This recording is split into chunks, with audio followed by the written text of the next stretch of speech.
نحمده ونصلي على رسوله الكريم اما بعد۔ السلام علیکم۔ جی بھائی، وعلیکم السلام ورحمۃ اللہ وبرکاتہ، خیریت سے آپ؟ کیسے ہیں؟ مجھے یہ بتائیں گے کہ آپ نے طلاق کب دی تھی؟ یہ آپ نے تھرو یونین کونسل کیا ہے؟ اچھا تو پھر اب وہ جو 3 مہینے کا پروسیس تھا وہ ختم ہو گیا، اور آپ نے پہلی طلاق دی، پھر اس کے بعد اگست میں دوسرا نوٹس بھیج دیا، پھر تیسرا نوٹس بھیج دیا، ہے نا؟ ولم يناكحها يعني لم يعاشر۔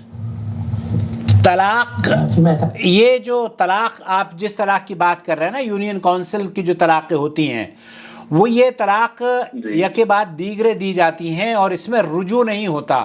پہلے طلاق آپ نے جولائی میں دے دی، دوسری طلاق آپ نے اگست میں دے دی، اور پھر تیسری طلاق آپ نے ستمبر میں دے دی۔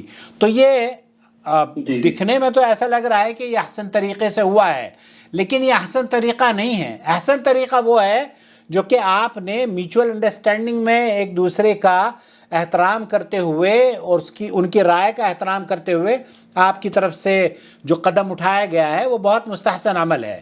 لیکن یہ طلاق آپ نے جب طلاق دی تو ممکن ہے یہ وہ طلاق ایک ہوئی ہو شروع میں، اور اس کے بعد اصولی طور پر آپ کو رجوع کرنا چاہیے تھا، جو کہ آپ نے نہیں کیا۔ شیخ خالد المصلح سے اسی طرح کی بات کی جا رہی ہے، میں آپ کو سنواتا ہوں، دیکھیے۔ تعلق بالطلاق اللہ جل وعلا بینہ، یہاں طلاق کے بارے میں اللہ تعالیٰ نے بہت واضح طور پر بیان فرمایا ہے، ووجه فيه الخطاب للنبي صلى الله وجه فيه الخطاب للنبي صلى الله عليه وسلم، اور اس طلاق کے بارے میں اللہ تعالیٰ نے اپنے نبی سے مخاطب ہو کر فرمایا ہے۔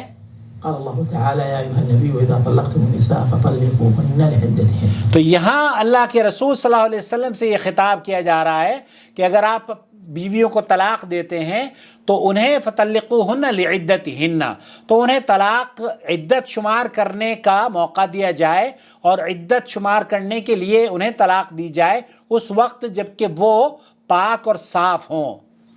وهذا يبين أن الطلاق يجب أن يراعي فيه المؤمن ما أمر الله تعالى به۔ اس آیت کریمہ سے اس بات کا پتہ چلتا ہے کہ ایک مسلمان کو اس بات کا خاص خیال رکھنا چاہیے جو کہ اللہ تعالیٰ نے اپنے نبی کو بیان کیا ہے کہ اس عورتوں کو عدت کے لیے طلاق دی جائے تاکہ وہ عدت شمار کر سکیں۔ ما حد وما شرع، وفي آية الطلاق قال تلك حدود الله ومن يتعدى حدود الله فقد ظلم نفسه، اور وہاں یہ بھی اللہ تعالیٰ نے فرمایا فتلک حدود اللہ، یہ تو اللہ تعالیٰ کی حدیں ہیں، جو ان کو پار کرتا ہے وہ تو گنہگار ہوتا ہے۔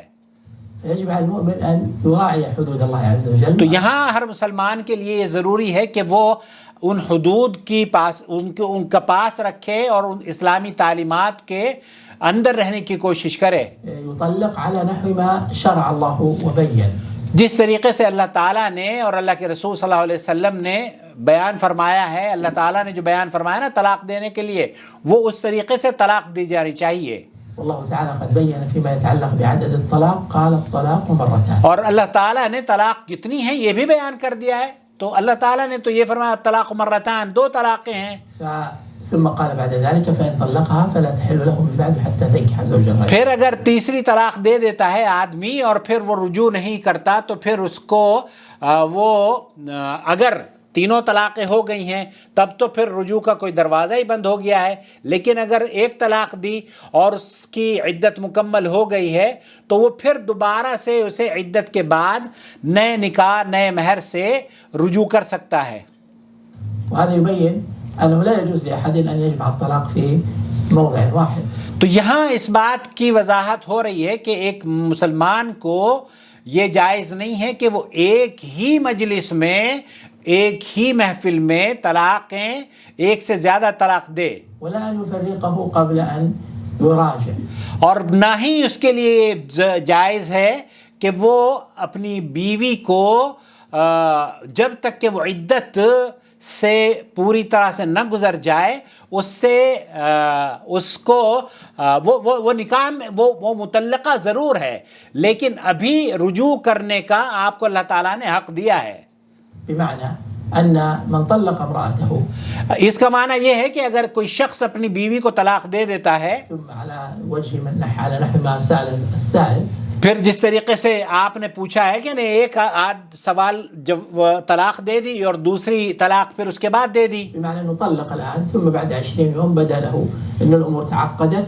ایک آدمی نے اپنی بیوی کو طلاق دی اور 10-15 دن کے بعد 20 دن کے بعد پھر وہ جو پریشانیاں تھیں وہ کم ہونے کی بجائے بڑھتی جا رہی ہیں، وأراد أن يوقع طلقة أخرى. اور اس نے یہ سوچا کہ اس سے اچھا ہے کہ میں اس سے خلاص چھٹکارا پالوں، تو اس نے دوسری بھی طلاق وہ عدت ہی کے دنوں میں دے دی. إذا كان قد ردها فتكون طلقة مستأنفة مبتدأة يشترط فيها ألا تكون في حيض وأن تكون في طهر لم يجامع فيه. جب پہلی طلاق دی جائے تو پہلی طلاق ہو یا دوسری طلاق ہو، اس عورت کو طلاق دی جائے گی جب کہ وہ حیض سے پاک ہوگی اور اس کے ساتھ ہم بستری نہیں کی جائے گی. ہم بستری اگر کر لی ہے اور اس کے بعد وہ طلاق دے رہا ہے تو طلاق قابل قبول نہیں ہوگی. اسی طریقے سے حیض کی حالت میں اگر بیوی ہے تو پھر بھی وہ طلاق قبول نہیں کی جائے گی. فإن كان طلقها في عدتها بمعنى أنه لم يردها. ایک آدمی نے اپنی بیوی کو طلاق دی، جیسے آپ نے طلاق دی اور اس کو 3 حیض انتظار کرنا چاہیے تھا آپ کو، لیکن آپ نے انتظار نہیں کیا، آپ نے دوسری طلاق جیسے یونین کونسل کی طلاق ہوتی ہے وہ طلاق دے دی. فاوضه إياها ووجد أنه تأزمت الأمور أو أنه يعني انفعل وقال أنت طالق زيادة على الطلقة السابقة. پہلی طلاق ابھی مکمل ہی نہیں ہو پائی تھی، 3 مہینے اس کو گزرے ہی نہیں تھے، عدت مکمل نہیں ہوئی تھی، لیکن اس نے دوسری طلاق دے دی. فهذه الطلقة طلقة محرمة. یہ جو طلاق دی گئی ہے یہ طلقہ محرمہ ہے، یہ حرام طریقہ ہے طلاق دینے کا، لأنها وقعت على خلاف ما أمر الله تعالى. کیونکہ اس طلاق کو اس وقت دیا گیا ہے جبکہ اللہ تعالیٰ نے منع کیا ہے کہ ان عورتوں کو طلاق عدت شمار کرنے کا موقع دیا جائے. ورسوله فإن الله أمر أن تطلق النساء لعدتهن. لعدتهن لم يطلقها لعدتها لأنه أو اب اس نے عدت شمار کرنے، اس کی تو پہلی ہی عدت مکمل نہیں ہوئی تھی، الا یہ کہ دوسری طلاق اس کو دے دی ہے. طلاقا في عدة فهي هل تستكمل عدة الطلاق؟ اب اس عورت کو وہ جولائی کی طلاق کی عدت گزارے یا اگست کی طلاق کی عدت گزارے یا ستمبر کی طلاق کی عدت گزارے، أول أم أنها تبتدئ وتستأنف عدة جديدة للطلاق الثاني فهو لم يمتثل أمر الله تعالى. یہاں اللہ کے حکم کی نافرمانی کی گئی ہے جس نے طلاق اس طریقے سے دی ہے. هي نبيه في قول يا أيها النبي إذا طلقتم النساء فطلقوهن لعدتهن. وهذا الطلاق محرم في قول جمهور العلماء. یہ جمہور اہل علم کے درمیان اس بات کا اختلاف نہیں ہے کہ یہ طلاق حرام طلاق ہے، اس کو جائز نہیں کہا ہے. وعامة العلماء من الأئمة الأربعة وغيرهم على أنه طلاق واقع بمعنى أنه يحسب عليه. یہاں بہت سارے علماء کا ہندوستان پاکستان میں یہ خیال ہے کہ یہ طلاقیں وقوع پذیر ہو جاتی ہیں، اور جس میں سے امام ائمہ اربعہ بہت سارے علماء پاکستان کے یہ کہتے ہیں کہ یہ طلاقیں ہو جاتی ہیں. وذهب طائفة من أهل العلم إلى أن هذا الطلاق بدعي وإذا كان اور بہت سے اہل علم کا گروپ اس بات کا قائل ہے کہ یہ بدعی طلاق ہے، بدعت ہے، اور اس طلاق کو قبول نہیں کیا جائے گا. كذلك فإنه لا يحسب عليه وهو آثم عليه أن يتوب. وہ یہ طلاق بھی شمار نہیں کی جائے گی، بلکہ شمار کے علاوہ وہ طلاق دینے والا بھی گنہگار شمار کیا جائے گا کیونکہ اس نے اللہ کے حکم کی نافرمانی کی ہے. الله عز وجل من هذا الطلاق ويمسك امرأته حتى تنتهي عدتها. یہاں اسے طلاق دینے کے بعد عدت کا انتظار کرنا چاہیے. جب وہ عدت سے نکل جائے یا تو رجوع کر لے اور یا پھر اس کو چھوڑ دے. اب اگر رجوع کر لیا ہے تو رجوع کرنے کے بعد اسے دوسری طلاق دینے کا موقع ملتا ہے اور دوسرا چانس اس کو ملتا ہے. لیکن اگر اس نے طلاق سے رجوع نہیں کیا تو آپ یہ بتائیے کہ ایک آدمی نے جب طلاق دی، یا میں اگر کسی کمپنی میں کام کر رہا ہوں اور مجھے کوئی فائر کر دے تو جب وہ مجھے فائر کر چکا ہے تو مجھے تو ٹرمینیٹ کر چکا ہے نا آلریڈی. میں نے اگر کسی کو طلاق دے دی ہے, کسی بیوی کو کسی شوہر نے طلاق دے دی ہے, تو وہ تو مطلقہ ہو چکی ہے آلریڈی. تو مطلقہ کو ایک دوسری طلاق دے دینا, وہ آدمی جس کو پہلے ہی ٹرمینیٹ کر دیا ہے دوسرا نوٹس اس کو دے دینا, یہ لایانی چیز ہے, یہ لایانی چیز ہے. یہاں جب اگر عدت اس کی ختم ہو جاتی ہے تب پھر اس کو اگر وہ چاہے تو رجوع کر, وہ نئے نکاح اور نئی مہر سے رجوع کر سکتا ہے. وأنه يردها ثم إذا ما مشت الأمور أراد أن يطلق. یا اسے یہ چاہیے تھا کہ عدت مکمل ہونے سے پہلے وہ رجوع کر لے اور پھر اس کے بعد طلاق دے.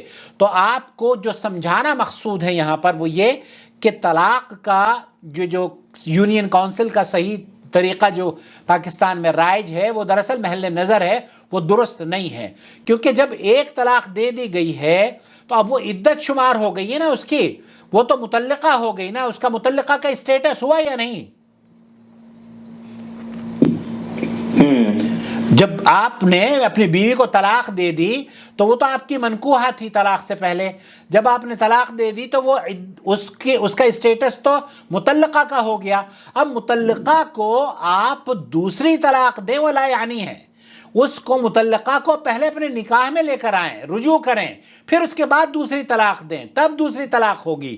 یہاں آپ نے رجوع نہیں کیا ہے, پہلے طلاق دے دی ہے, پھر دوسری طلاق دے دی ہے, پھر تیسری طلاق دے دی ہے اور قصہ ختم کر دیا ہے.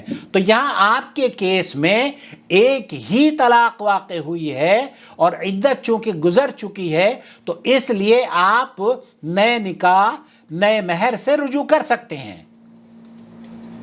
في طهر لا يجامع فيه. تو یہاں یہ طلاق محرم ہے, طلاق بدعی ہے, اور اس طلاق کو اللہ کے رسول صلی اللہ علیہ وسلم نے فرمایا ہے کہ کل محدثۃ بدعہ وکل بدعۃ ضلالہ وکل ضلالۃ فی النار. تو یہ گمراہی ہے اور بدعت ہے, اس کو قبول نہیں کیا جائے گا. تو اہل علم کا شیخ محمد بن صالح العثیمین ہے, امام ابن تیمیہ وغیرہ, ان کا موقف یہ ہے کہ یہ طلاقیں عدت میں جو دی جاتی ہیں جیسے کہ آپ نے دی ہیں وہ طلاقیں وقوع پذیر نہیں ہوتی. تو آپ کو اب آپ رجوع کر سکتے ہیں, آپ چاہیں تو نئے نکاح اور نئے مہر سے رجوع کر سکتے ہیں. تو میں اس ریکارڈنگ کے اخیر میں خاص طور پر یہ پیغام ضرور اپنے خاص طور پر پاکستانی بہن بھائیوں کو دینا چاہوں گا کہ وہ ایون دو یونین کونسل کا جو پروسیجر ہے وہ لیگل پوائنٹ آف ویو سے کتنا آتھنٹک ہے اور یا کتنا لیگلی اس کو پاکستان میں امپلیمنٹ کیا جاتا ہے, یہ ایک الگ مسئلہ ہے.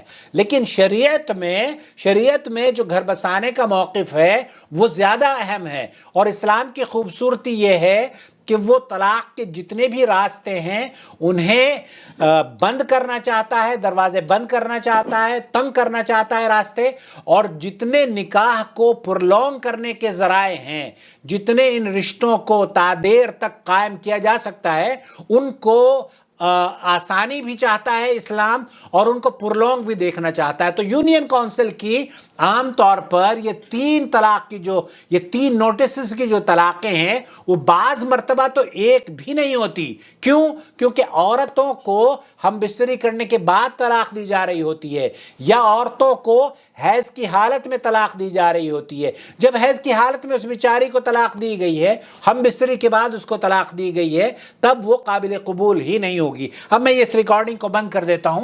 وما أرسلنا من قبلك إلا رجالا نوحي إليهم فاسألوا أهل الذكر إن كنتم لا تعلمون بالبينات والزبر وأنزلنا إليك الذكر لتبين للناس ما نزل إليهم ولعلهم يتفكرون أفأمن الذين مكروا السيئات أن يخسف الله بهم الأرض أو يأتيهم العذاب من حيث لا يشعرون